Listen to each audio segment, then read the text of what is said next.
Hi, we are Britt and Drea from motherhoodalliance.com, and we are excited to welcome you to a new 4-episode series with Hannah Wesolowski, a certified speech-language pathologist and the founder of Green Bay Pediatric Therapies. As a speech therapist, Hannah specializes in articulation and speech sound production, language development, autism support, and social skills, helping children build the communication tools they need to confidently navigate the world around them. Through her work in private practice, Hannah loves being able to work directly with both parents and their kiddos, often meeting families right in their homes where they feel the most comfortable. Outside of her work, Hannah is a full-time mom of 2 who enjoys reading, traveling, and spending time with her family. We're excited to introduce you to her now. Let's get started with today's episode. Hey everyone, welcome back. We are in episode 3 with Hannah. Hannah, we're so excited to have you back for another great episode. Yeah, thanks for having me. For those of you just tuning in to this episode for the first time, I do want to just share what we've talked about in our first 2 episodes, because you may actually want to hit pause and head back to those episodes. We might have covered some things in those that would apply to this one and be really good back knowledge. In our first episode, we talked really about what does a speech therapist do, specifically a pediatric speech therapist, different types of services, different locations for services, different arenas outside of just like pronunciation of words. What else can Hannah help with? And then in episode 2, we kind of took a little sideways tilt into a different type of topic. We talked all about IEPs. And so if your kiddo's becoming close to school aged and you just have kind of a red flag going off of like, oh, I think that they might need a little bit of extra support, Hannah did a beautiful job walking us through the process of what to expect if you're going to be going through the IEP process. In this episode, this is going to be a great one because I think it applies to all kids. I think we're all thinking about this. It's going to be about everyday ways to build communication skills at home. How can we help our kids be great communicators starting from when they're little? So I guess first question to jump in, at what age does communication really start for kids? Yeah, so I think when we think of communication as a whole, a lot of times like on the questionnaires for our children and on the ASQs, it's like, when did your kids start babbling? Or when did your kids say their first word? Or when are we starting to say sentences? But really, communication starts on day 1. So one of the first ways that we communicate as humans is by touch. And like a baby, we feed our children, we hold our kids, we comfort them, we teach them regulation of emotions starting on day 1. And that sets the foundation for all of our communication that we have. And so when does communication start? It really starts on the first day of life. And when does it end? It ends on the last day of life. And I think that's the beautiful thing about communication. Yeah, for sure. And I've heard you talk about creating a language-rich environment. So I think Yeah. it could probably apply to little kids, or it could even apply to school-age kids. But what do you mean by that? And then why is it important, especially for like babies? Like, why does it matter? Totally. Yeah. I think when we think of like language and communication, like as parents, we are looking at every milestone that our kid has, right? We're waiting for them to get their first tooth, and we're waiting for them to take their first step, and we're waiting for them to say their first words. And if we're not doing it on this specific timeline, like there's something wrong with my kid. When in reality, like every kid develops differently. There is a different range of development. And so really, like with communication and language, we can take the pressure off and we can just interact with our children. So that is the biggest piece of advice that I have for any parent is interact with your child. Bring them in to your daily life. Bring them into the things that you are doing. Bring them in to those interactions. Sit on the floor with your children. I think oftentimes like we don't pause enough as parents because our to-do list is so long and it's never ending. And Brittany and I were just talking about how long our to-do lists are, and it feels like sometimes more things are added than things get crossed off. And so it's just taking a moment to sit with your child and talk to them and play with them and just be. And while you're being, talk. You could talk about anything, but I think we just need to stop and we need to talk. And really, like, that is us creating language-rich environments. We can always choose more vocabulary words. We can always choose more things. We can read more books. We can say all of the words, but if we're not saying any words at all, like, our kids aren't getting that language input. So pause, sit on the floor, and talk to your kiddos. So you're saying even for like the young ones, like let's say, I mean, you have a 6-month-old, right? And Absolutely. so even if it's just you and your 6-month-old and your baby's laying on the floor doing some tummy time or, fiddling with something, you're Yes. just sitting there like chatting, right? Like, look at that. That's red and that's hard and that has corners. This is called a corner. Like, are you like narrating life or how do you actually do this? Absolutely. Yeah, it can kind of feel like pretty intimidating. My husband always jokes that I'm always speech therapying my kids because I am talking nonstop. And I tend to be a very fast talker and I enjoy talking, so it's pretty natural to me. But other people, like, talking isn't as natural and it doesn't feel as easy and it doesn't just like come. It just doesn't come. So one of the things that you can do is like talk about what you're doing. So if I am folding a load of laundry, it's something that as moms and dads, we're doing it every day, it feels like. And sometimes we spend 4 hours doing it because it's, the weekend and we have time to do it, right? So when we're folding laundry, like have your kiddo with you. We can be pulling out a shirt out of the basket. We could say, oh, it's a shirt. Look it's a red shirt. Do you see the smiley face on the shirt? And we're folding the shirt and we're putting it in a pile. Uh-oh, what's next? We have a pair of jeans. Look, they're blue jeans. Let's fold the jeans, right? We're just talking about what we're doing. Or if we're unloading the dishwasher, like talking about like, let's put the plate in the cupboard. Let's put the silverware in the drawer. In those small interactions, we're just adding language to something that we're already doing. We're labeling. We're using prepositions or locations words. We can use color words. We can use descriptive words. We are using nouns and verbs. And all we're doing is just narrating what we're doing in life. It doesn't have to be complex. And communication, again, starts day one. We can start reading to our children on day one of life. We can start talking to our children day one of life. We can start singing to our children's day one of life. Like these are just different ways that we can interact and just build that vocabulary from day one. Okay, what about background music? Because as you're talking about you love talking, I don't feel like I would thoroughly enjoy narrating my entire life all day long, especially if I had little kids. So when I'm thinking about folding laundry, even if I had a baby sitting nearby or laying there or whatever, I'd be like, well, maybe I'll put a podcast on, or maybe I'll put on some Christian music in the background. Are those types of things still beneficial, or are you really needing like the facial expressions? And is it beneficial to be talking about things that are like actually in front of them, or is that effective too? Yeah, any language is good language, right? So if kids are hearing words, language is good language. What we tend to see, especially with little kiddos, is that one-on-one, face-to-face conversation tends to increase their language.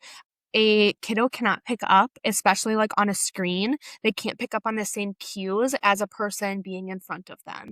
And kids have vast vocabulary. If you think, or they're getting vast vocabulary input. If you think about how much people are talking around them all day long, the more words that they can have access to, the higher their vocabularies naturally will be because they've had access to that vocabulary. So face to face is always better. However, if we're in a position where that's not going to work, put on that Christian music, right? Sing the songs to your child. Talk about maybe things that you hear in the song.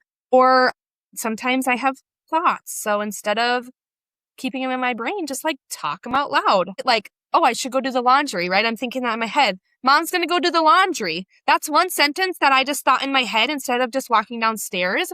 I am just saying a sentence out loud, right? It doesn't always have to be these big, profound thoughts or these moments. It can just be what we're doing in our everyday lives already. Okay. Now I think about as kids are getting more into, I mean, even toddlers can be like this, but even school age, like we want to be able to teach the balance of safety and not necessarily going up to strangers and telling them your address, stuff like that. But also we want our kids to be able to be strong communicators, especially with adults.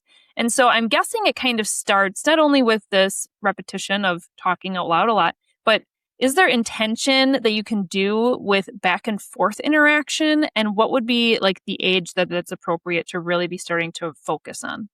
Yeah, we can start that as soon as 1 year old, which is kind of weird, even before that, I guess, which is kind of interesting to think about, right? When we're thinking about kiddos who are older. One of the ways that we can do this is just turn taking. So sitting on the floor, passing a ball back and forth, it is showing one person goes and then the next person. And it's just a simple interaction of passing the ball back and forth. So we give the ball to someone, they send it back. Now we're adding in some language to that, right? So when we have a conversation, there's two parts of it. There's the pausing and the listening, and there's also the communication and the saying.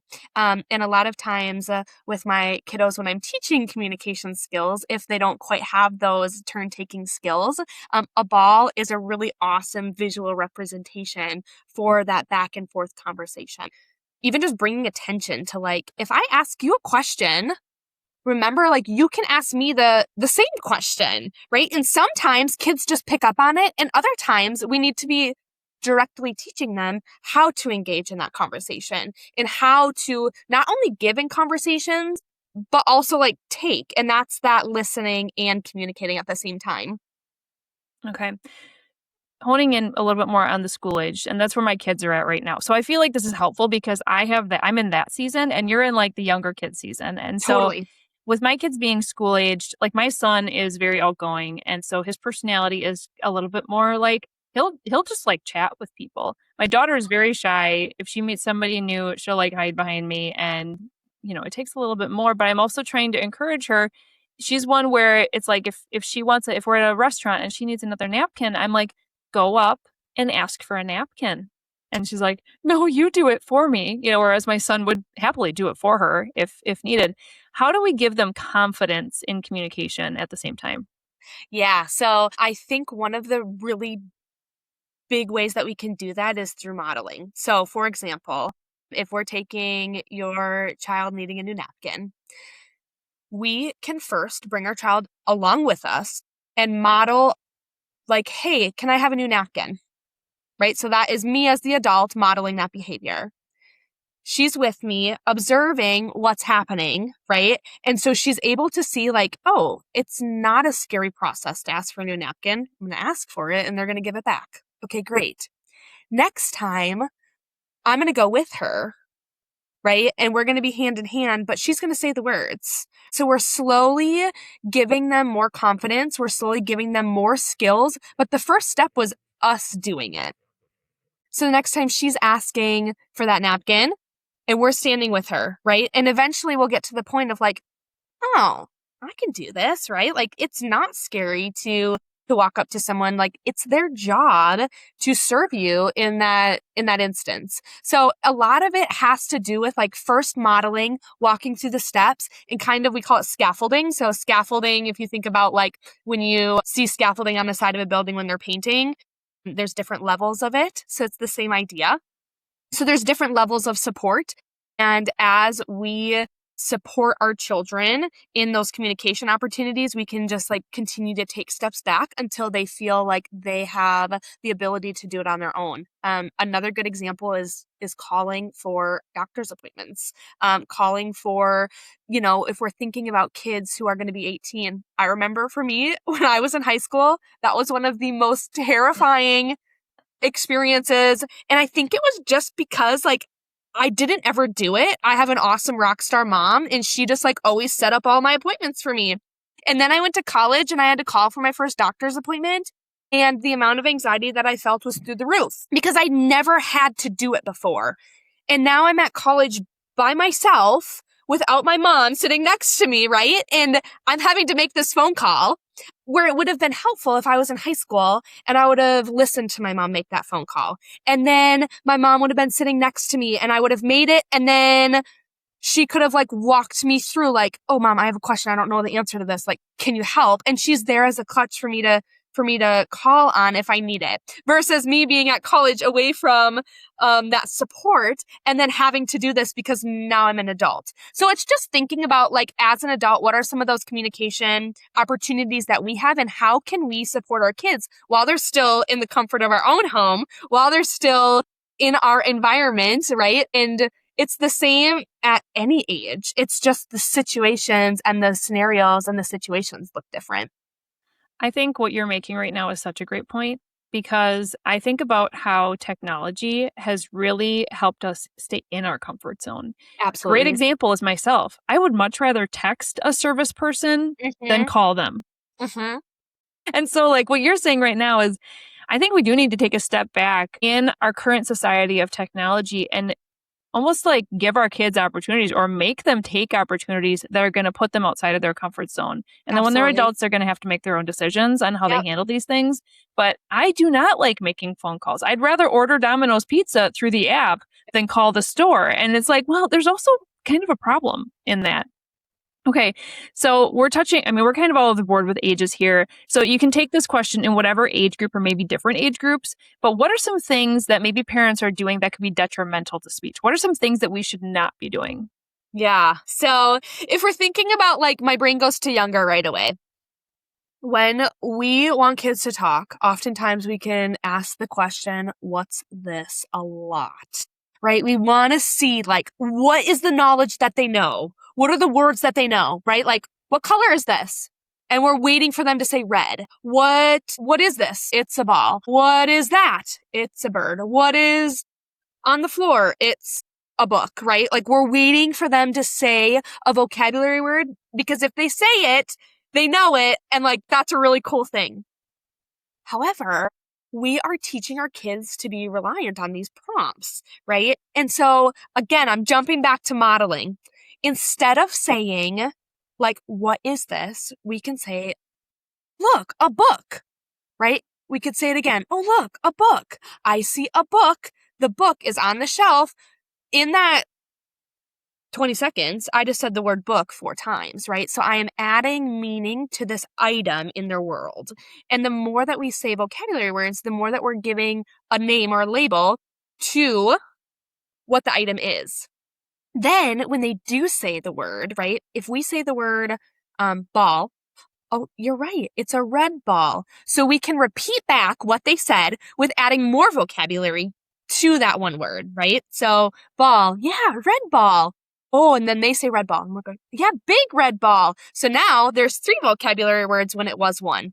So we don't need to be doing the what's this questions. Instead, just model the language. We don't need to be asking the questions. You should just be saying what it is, because saying what's this isn't giving them the language to answer the question. Does that kind of make sense? Mm-hmm. Yeah, very interesting perspective. Do you have any other examples like that of things that parents are commonly doing that they should maybe approach in a different way? Yeah. Another thing is like forcing repetition. So, and this repetition is so important. But if we are sitting on the floor and we are saying ball, ball, ball, ball, like great, but I'm zoning you out, right? Like I am not listening to what you're saying anymore because you sound like a broken record. You're just saying the same things over and over again. So that's where like incorporating that vocabulary into that everyday interaction, into those sentences is really beneficial. Again, it's not natural to walk around and say table, fridge, stove, right? Like things in our environment. That vocabulary is great, but we can incorporate that into our everyday language and sentences. And then the last thing that I often see is parents comparing to other children. I think it can be so hard when you're at those mom play groups, right? And you have kids who are a month apart and this child is speaking in full sentences and you can understand 100% of what they say and it's not your kid and you can only understand 75% of what your child says and their sentence structure may not be up to par with where this other kiddo is at. And so now we're spiraling of like, oh my goodness, like my child has a speech disorder and they're behind and they're delayed. Could that be true? Yes. Is that always true? Absolutely not. It's not. And kids, when we think of development, there is a large range of when a skill is developing, and it could develop at the beginning of that range and it could develop at the end of that range. And so when we're comparing to other people's children, like your kids might have skills that another kiddo doesn't have. And so it's really just like looking at that bigger lens. But again, going back to like, if you think that there is some like glaring red flags, or you have that like mom gut feeling like we talked about in the previous episodes, seek out help. There is help. There are professionals out there who will answer your questions and will tell you like, yes, this is normal, or no, we should probably dig a little deeper and see if we need to start that evaluation. Yeah. And that's why I love that you offer a free consult for families, because it's just so often that as parents, we're sitting in this little ball of nerves in our stomach of just like, Absolutely. is something wrong? Is something not? I don't know. And now I'm feeling like anxious about it. And so I love that you offer that free consult. Staying on this topic of things not to do, something I know I've done and I'm still doing once in a while. And again, my kids are 10 and 8. Is my son is very talkative. My daughter's pretty talkative, but she's a little quieter. I find either myself or my son answering questions for her. And so, like, if my husband is home and he's like, Everly, why is there dirt on your shoe? I'll be like, oh, she tripped in the driveway. And he's like, I was talking to her. And I'm like, oh, yeah. And so, especially when the kids are little and they're just learning their words, older siblings will oftentimes be the talkers, right? But even as us as parents, are we sometimes not letting them respond? That is something I know I'm even still working on.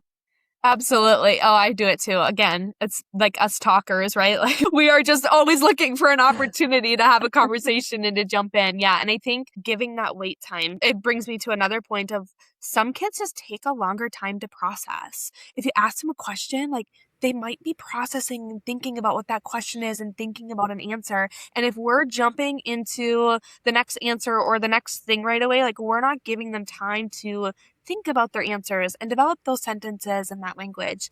And it can also be a really good opportunity for us to teach our older kids some of those social skills as well. Like bring them into that. I'm thinking about my daughters, for example. My older daughter is constantly like on top of my younger daughter, right? So she wants to love her and kiss her.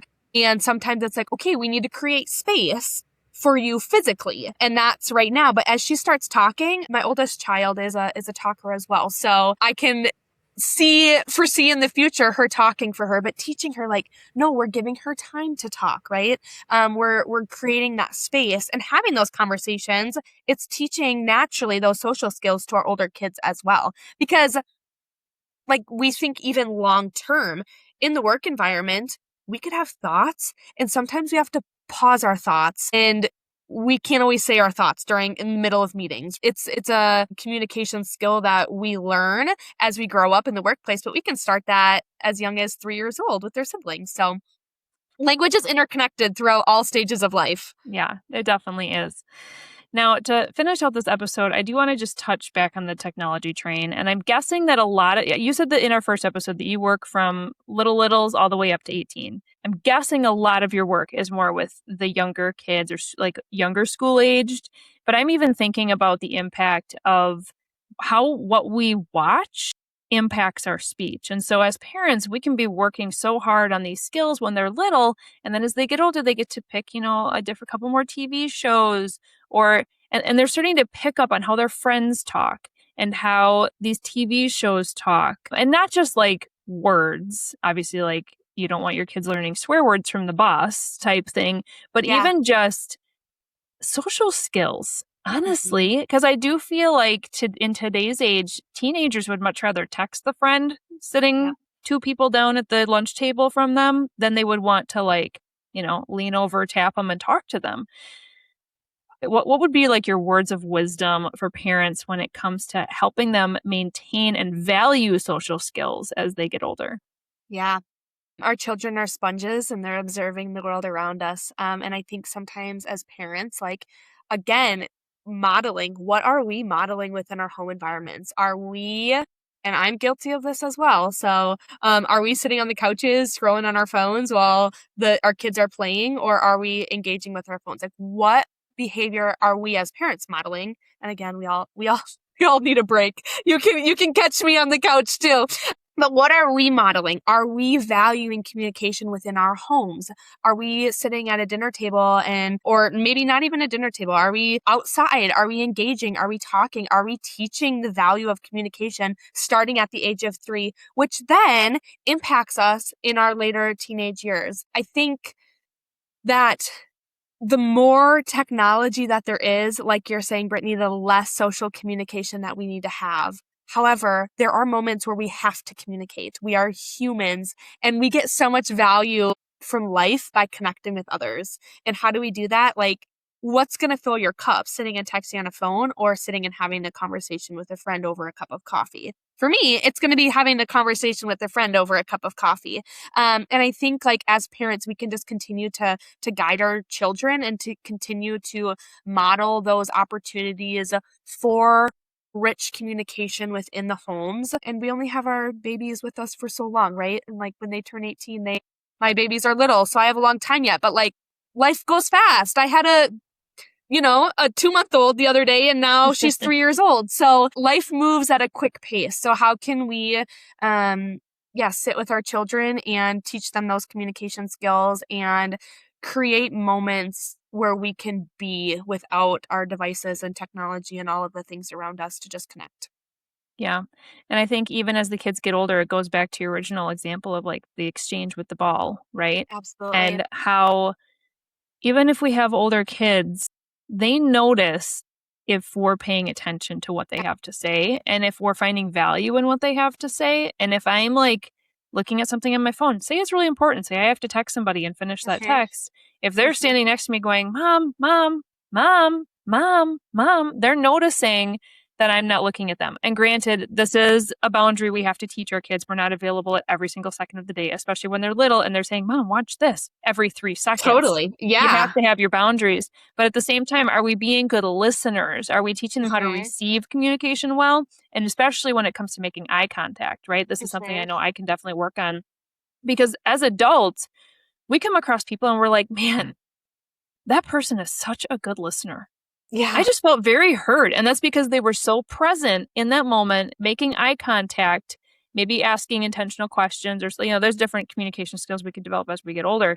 But like that ball analogy of like giving and receiving and both people being present and face to face, I feel like continues into all of life. So I think this was a great episode. I hope parents, no matter what your age of your kids are, that you took some nuggets away from here.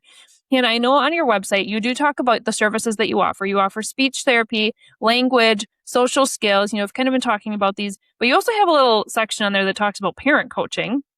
And I thought that'd be a great opportunity for you just to mention briefly about that in this episode, since we're talking so much about the parent's role in communication. So what does parent coaching look like?